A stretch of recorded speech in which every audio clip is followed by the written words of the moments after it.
Good afternoon, people. Happy Memorial Day. Hope you're remembering the fallen for what they have done for us. Very special day. But I hope you like that intro. Yes, that's going to be the intro every time now on the Crypto Sherpa news. So, woo, exciting times. So let's just dive right on into the news. Today, California cracks down on illegal BTC ATM rings. Mount Gox creditors can now vote on getting their BTC back, and Ethereum can be the power source of a CBDC. All that and more as we continue on. So let's dive right onto the news. But beforehand, please like, subscribe, and hit that bell icon, and it helps with the algorithm. So let's dive right on in. California Department of Justice cracks down on illegal Bitcoin ATM ring. Ooh, let's find out what's going on. Qais Mohammed has pleaded guilty to money laundering charges and for operating an illegal crypto business. Look at this little artwork. Bitcoin ATMs are popping out everywhere. Qais Mohammed has been sentenced to 2 years in prison after pleading guilty to operating an unlicensed virtual currency business and laundering between $15 million and $21.5 million in Bitcoin and cash. Between December 2014 and November 2019, Mohammed owned and operated HeroCoin and used moniker Superman29 to advertise his business online, having customers buy and sell Bitcoin for cash and transactions of up to $25,000. He also tacked on 25% commission on these transactions, a significant markup from standard rate. These operations were distinct from his fleet of Bitcoin kiosks where users could buy and sell Bitcoin without the required identification procedures. He also allowed customers to conduct multiple consecutive transactions of up to $3,000 each. It's unclear how different these machines were from standard crypto ATMs. He knew that some of his clients' funds came from illegal activity and were the proceeds of crime. Specifically, Mohammed was aware that one client's funds were the proceeds of crime organizations from the dark web. So this guy got busted for having an unlicensed ATM machine. That's not good, people. Do your research before you put your money into a machine and hope to get Bitcoin back. They do have Bitcoin machines out there, legal ones. I technically don't use them because their fee is more than if I were just to purchase from my Treasure wallet or heck, even an exchange. Like their fees, like maybe $10, $20 more than what the current price rate is at. But yeah, so do your research. But yeah, that's the California Department cracking down on illegal ATMs. Let's move on. Sushi Swap announces Arbitrage deployment. So Arbitrage is coming to Sushi Swap. The Sushi Swap team has revealed via Twitter on May 30th, 2021 that decentralized exchange DEX has successfully deployed Arbitrage, and it's now putting finishing touches to its user's interface and other areas. Sushi Swap adds support for Arbitrage, an exciting development for users of the Sushi Swap decentralized exchange and yield farming protocol. The team has hinted that Arbitrage has been successfully deployed on the platform, with other finishing touches currently in progress. Though Sushi Swap co-founder 0x Maki did not give complete details concerning the protocol's Arbitrage's integration in his tweet, nor an exact time that Sushi Swap's liquidity providers will start enjoying the benefits of Arbitrage. The announcement has attracted massive excitement from the Sushi Swap community, nonetheless. So staying ahead of the curve, since going live as a fork of Uniswap, Uni in the summer of 2020, the automatic market maker. Is this even the same article? BTC Arbitrage. Oh, it is part. Okay, sorry. I had to look at that for a little second. Since going live as a fork of Uniswap in the summer of 2020, the automated market maker has overcome initial rug pull controversies and has now repositioned itself as a serious player in the DeFi ecosystem. C-Swap integration of Arbitrage Ethereum Layer 2 scaling solution does not come as a surprise, as the protocol made it clear in its roadmap released earlier in January that it would add support for Optimism. However, the Arbitrage going live before Optimism, it makes sense that SushiSwap is integrating the former even before the major competitor, Uniswap. Through the Uniswap community has voted strongly in support of the Uniswap v3 deployment on Arbitrage. Founder Hayden Adams has made it clear that things will take in very slowly in order to avoid costly mistakes. Layer 2 solutions will unlock enormous UX benefits with fast finality and low transaction fees. However, we caution the community to take things slowly. This is an experimental technology that requires serious battle testing before it can support economic activity at the scale of Layer 1, declared by Adams. So yeah, awesome. New technology is coming. And as he says there, just be patient. They're building it. They're in the works. Cryptocurrency, blockchain technology is still new. It's exciting times. Like, we got developers out here making stuff. Ivan on Tech is a great YouTube channel. You guys should follow him. He works with another guy. They're all about teaching you blockchain technology. Build your own blockchain, make your own coin. Awesome stuff. But we're still in the early phases of this. Like, me saying that's going to end soon, of it being early.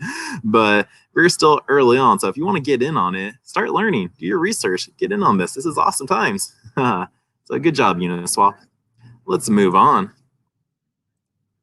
Bitcoin miner soars in Argentina amid cheap subsidized energy. I've expected us to see a lot more of this news happening after China's ban on the Bitcoin mining.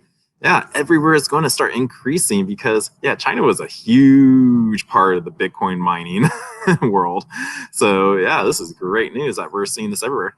Cheap electricity has propelled Bitcoin mining in Argentina. Miners are even working from their homes as electricity bills are barely 2 to 3% of the average monthly income in the country. BTC miners in Argentina are thriving by taking advantage of cheap subsidized energy. Countries with the low utility rates have been great spots for crypto miners, and the resurgence of capital controls is boosting profits from miners in Argentina. The news was first reported by Bloomberg, later republished in the Buenos Aires Times. Miners take advantage of cheap electricity. Experts like Nicolas Bourbon, a crypto miner in Argentina, have said this as an opportunity to take advantage of the new policies implemented by the local government. Even after Bitcoin's price correction, the cost of electricity for anyone mining from their house is still a fraction of a total revenue generated. Miners know the subsidies are ridiculous. They simply take advantage of it, said Bourbon. So yeah, let's see what this says. Compared to Colombia, Chile, and Brazil, consumers' electricity bills are barely 2 to 3% of average. Okay, so this is the monthly average for Argentina, Peru, Chile, Brazil.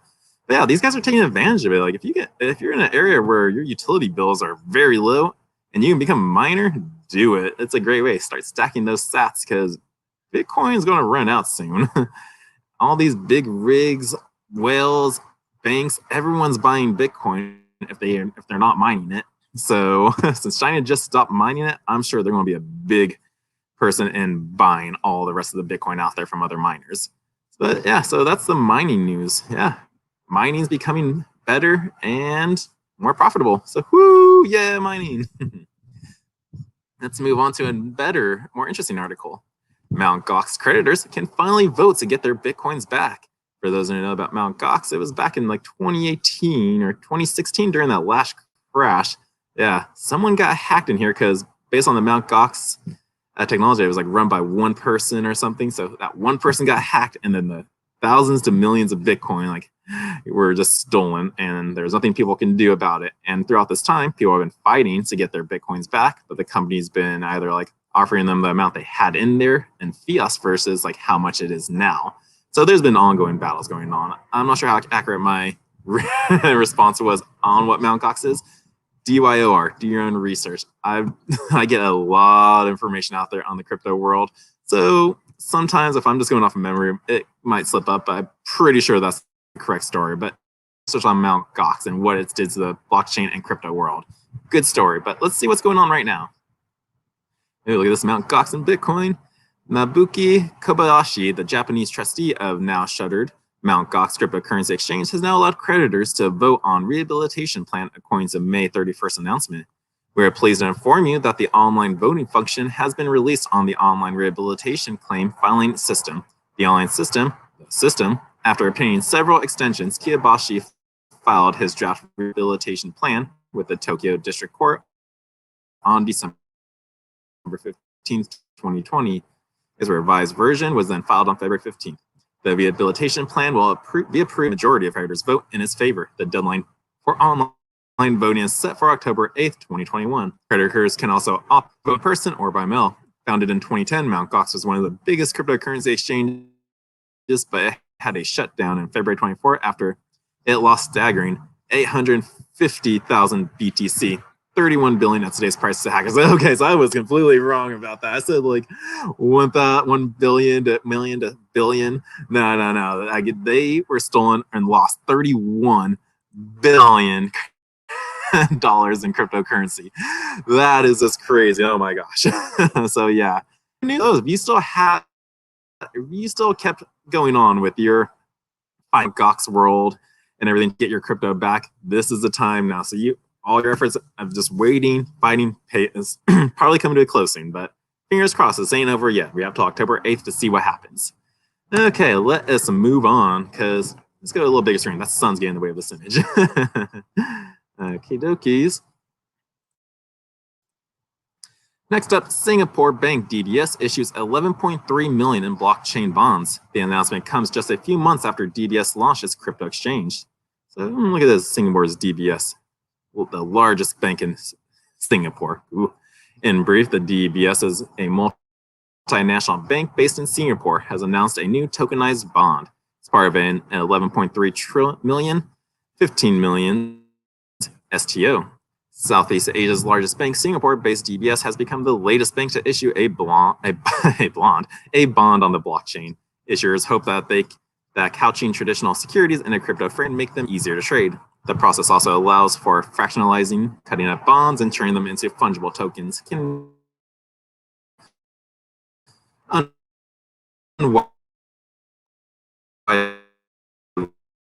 Investments a little more digestible, represent off-chain securities like stocks, as with ICOs. Capital, Santander Bank, Societe Generale, and the World Bank have all issued bonds in recent years. Last month, an European investment bank sold 121 million worth of 2-year notes on Ethereum. DBS's head of capital markets and swap option. We expect asset tokenization to increasingly become more of our clients start to embrace security tokenage as part of their capital funding, she said. And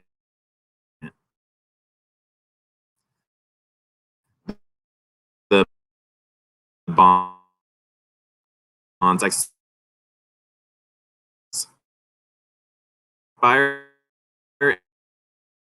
in 6 months and pay about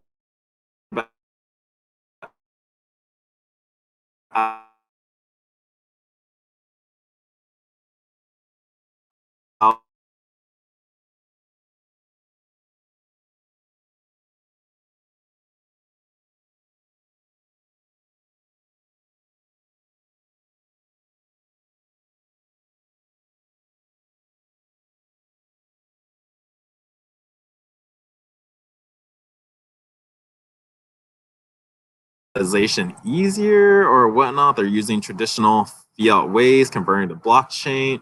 All in all, it's going to fail. Just because you make something digitized, your fiat system digitized, it's not going to make it fix the issues that come with it. So yeah, good luck with those bonds. They've already funded a lot of money, so that's more money going in the crypto world through this aspect. But I'm more on, I don't understand the bond world. That's just me. But yeah, good luck with those bonds, DBS. Let's move on. Judge Netburn denies the SEC access to Ripple's legal communication. For those of you who are XRP holders, this can come as some good news for you. So the Securities and Exchange Commission, SEC, was dealt a huge blow following Judge Netburn's denial of its motion to access Ripple's legal communications. Ripple's on a roll. Earlier this month, the U.S. security regulator filed a motion seeking access to all communications constituting, transmitting, or discussing any legal advice Ripple sought or received as to whether it offers and sells XRP were or would be subject to federal security laws. But Ripple's legal team challenged this motion because the communications sought by the SEC are protected under attorney-client privilege, which they have not waived. Judge Netburn agreed at the point, saying attorney-client privilege should be strictly confined within the narrowest possible limits consistent with the logic of its principle. Currently, she denied the SEC's motion. So yeah, so that's basically the article continues what goes on, what's been happening with XRP and the SEC. So if you want to take a look at it, go right ahead. This is on the bitcoinist.com or just go on Google, type in Jet Netburn denies the SEC, or just type in just Netburn on Google. Like there was a lot of articles about this and some others out there, but yeah, so you will be easily able to find this article. So yeah, so good job. This is a great news for XRP holders. I don't like XRP. That's just me. Invest your money as you will. It's your money, but as I always keep saying on this channel at Nelspil, do your own research. Be smart. Understand what you're putting your money in. Don't just throw in your money blindly. But yeah, have fun, be smart, and let's move on. Justin Sun agrees with Elon Musk's concerns over Bitcoin's carbon footprint. The cryptocurrency bull market resumed in July and August this year, predicted by the founder and CEO of Tron, Justin Sun. Tron's Justin Sun agrees with Elon Musk's concerns on the carbon footprint that Bitcoin mining leaves. He believes that proof of work consensus algorithm has its flaws and urges people to strive to use more green energy. Sun agrees with Musk. Tesla CEO made the news several weeks ago when the EV maker disallowed Bitcoin payments for its products. Ever since then, Musk repeatedly outlined the highest levels of energy used by the primary cryptocurrency and urged miners to use more renewable energy. So let's continue on what's been happening with the crypto market and Musk tweets and everything. But furthermore, he highlighted the merits of the proof of stake consensus algorithm over those of proof of work, which Bitcoin used. He argued that POS reduces the carbon footprint by up to 99%, which is why more and more blockchain projects tend to go for it. Here he is. Ha ha ha. China's role in resuming the bull market. Oh boy, they're going to. But yeah, so that's it. He agrees. So China stopped mining Bitcoin. They made it a ban. So that's definitely a good footprint. Next up is let's just turn all the cryptocurrency to POS, but that's not going to happen with Bitcoin. Bitcoin's a proof of work system. It's not going to change because it works. But yeah, that's it. That's just the news for that. Justin Sun agrees with Elon. Other news continuing on about Elon's big hype, but Grayscale says CEO Barry Silbert says Dodge is dramatically overvalued. I think I covered in a news article the other day. How was that? Ray Dalio or was that Max Kai? I can't remember. Some rich guy out there also said Dogecoin shouldn't be this much. And yeah, so this news is going to keep just popping up. Doge is an inflationary token. It's printed. It's like money. It's made every single day. 10,000 new Doge coins. It's like, so it's going to keep going down. It's very liquidable for people buying in. Hedgies trying to like know what's going on. Like as long as they keep hyping this coin up, they know retail people are going to pump into it, jump into it, and these big guys are just going to keep controlling it. But yeah, that's Grayscale just saying it's overvalued. If you want to put your money in Doge, that's up to you. I wanted it when it was under a penny, but after it shot that penny mark, I was done. It's like, nope, that's out of my price range because that's where I see it's worthwhile for buying. But that's just me. All right, let's move on. I don't like Doge. How Ethereum could power a CBDC according to a Chinese government official. Now, this is a better article rather than the Doge being overpopular or something. But yes, how can it? Yao Qin, a member of the China Securities Regulator Commission, presented a case where a possible digital US dollar and digital yuan run on top of the Ethereum network. The government official spoke on the International Finance Forum, IFF 2021, in Beijing on May 30th. The summit had the objective of discussing the post-pandemic world and China's potential for international partnerships. Quan was part of the forum called Digital Currency and the Future Digital Transformation. During this event, the government official said that digital assets and central bank digital currencies should go beyond the traditional concept of money and leverage the advantages brought by innovation in the crypto industry. Quinn said, the future of digital currency will certainly move towards smart money. Despite this statement, the government official revealed that there are concerns about the integration of CBDCs with smart contracts features. Quinn was part of China's central bank digital currency research and development, an initiative responsible for the development of its digital yuan, Quan said. The CBDC is meant to act only as a payment method, but Quan made emphasis on the possibilities for citizens to benefit from new technologies that could allow money to be taken one step forward, Quinn said. We can imagine that if the digital dollar and the digital yen were running directly in blockchain networks such as Ethereum and DM, central banks could use their BaaS service to provide central bank digital currencies directly to users without the need for intermediaries. Single-tier operations can enable central bank digital currencies to better benefit people without bank accounts and achieve financial inclusion. However, some people inside the government still believe that the technology that powers cryptocurrencies and smart contracts need to mature. Yeah, that's going to be the world. They're going to say what they say, but yeah, it's got potential to run it. Why not run on the Ethereum network? But in the long run, as I keep saying, CBDCs aren't going to succeed. They can turn normal fiat into a digital currency, but still going to have the same issues. That's just me. So let's move on. We got 2 more articles. Irish central bank's official says cryptos like Bitcoin are a great concern. This has just been a worldly news week. It feels like every single day there's some new country coming out. First was China, then the next day Japan had something to say. Did Russia or Spain? It's like a day for day thing. I knew these guys probably couldn't do it every 6 weeks or so because you just forget about what's going on. But banks and the world are just coming out with what they gotta say, oh, cryptocurrencies are bad. There's some major concerns going on. What can we do? We shouldn't use it. But yeah, so let's see what Ireland has to say. Okay. So central banking forces joins the club of officials sounding alarm on crypto investment. Derville Rowland, Ireland's central bank's director general for financial conduct, said in an interview with Bloomberg today that cryptocurrencies such as Bitcoin are of great concern. The bank's official also addressed crypto investors, saying crypto assets are quite a speculative, unregulatory investment, warning them to be really aware they could lose their whole entire investment. Yeah, it's volatile. Be smart. Don't have weekends, but do your research before you put your money in. Because if you do, you'll be less likely to sell or shake. But one by one, sounding an alarm on crypto, Rowland leads the regulatory efforts of Ireland's central bank and will soon take over as chair of the Investment Management Standing Committee of the European Securities and Markets Authority, a group formed to help prepare regulatory for funds industry. Already in January, European Central Bank President Christine Lagarde called for the regulation of Bitcoin, stretching its highly speculative nature as well as its use in money laundering.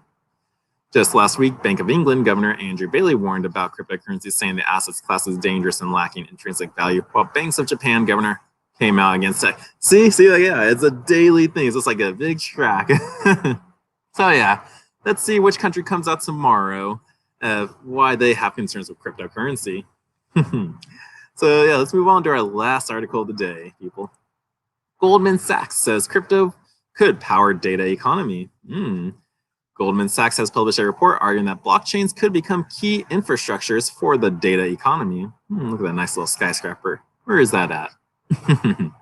The key takeaways from this article: Goldman Sachs has published a report discussing crypto potential as an institutional asset class. Researchers argue that the value of a blockchain depends on the information stored on it, claiming that Ethereum could become the #1 chain in the future. The report also discussed the importance of decentralization of the future of the space. Goldman Sachs research Jeff Curie believes that Ethereum could become the Amazon of information, where individuals can privately store, transfer, and sell their personal data. Blockchain of the data economy. So as this goes on, more about information. Most valuable crypto asset will be those that help verify the most critical information in the economy. So true. It's got to have a purpose for the coin. Don't just invest in a coin that's just a currency and that's it. Those come and go. The 3 biggest moves in crypto ecosystem payments, DeFi, and NFTs are mostly being built on Ethereum, so it's going to get priced like a network. The more people use it, the more stuff that gets built on it, and a higher price will ultimately go.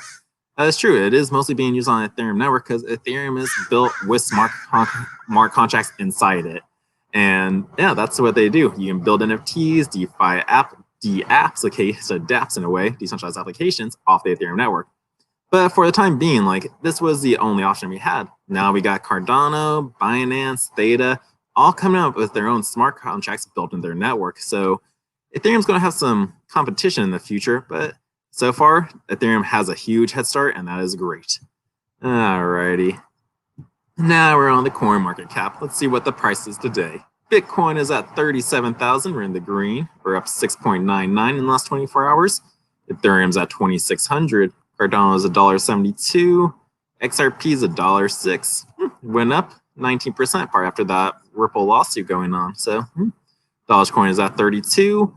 Polkadot's at 23 and Uniswap's at 28. Let's take a look at my Litecoin, 188.21, and lastly Theta, 731. Not bad, I know. Let me scroll down to TFUEL. Last I checked, it had quite a bit of rise because we're on the 30-day mark for 3.0 mainnet of the Theta network. Yeah, 35 cents. We shot up at least 25%, or almost 20%. So, woo, good news. Good stuff looking now.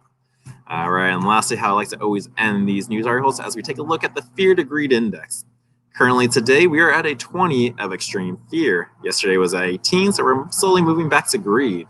For those of you that don't know, when we see signs of extreme fear, that can be a sign that investors are too worried, and that could be a great buying opportunity. But when investors are getting too greedy, that means the market is due for a correction. So this graph right here chart is great for research when you're looking about getting into the market. If you're just starting out and go, is this a good time to buy or get into the market as a first-time buyer? Take a look at this app right here. If you're in a high greed like last month, it might not be wise to stock up and just wait for the correction to happen. And there you have it, people. You have at least 9 to 10 daily news articles. For those of you still with me, I hope you enjoyed this episode. If any of you got any knowledge from this, please give this video a thumbs up, subscribe. If you want to learn how to get in the crypto world, I post videos up on my Patreon account. Just scan your phone up there and it'll take you straight to the site. I also got a link down below, so go take a look. So again, thank you guys tuning in, and I will certainly see you tomorrow. Sherpa out.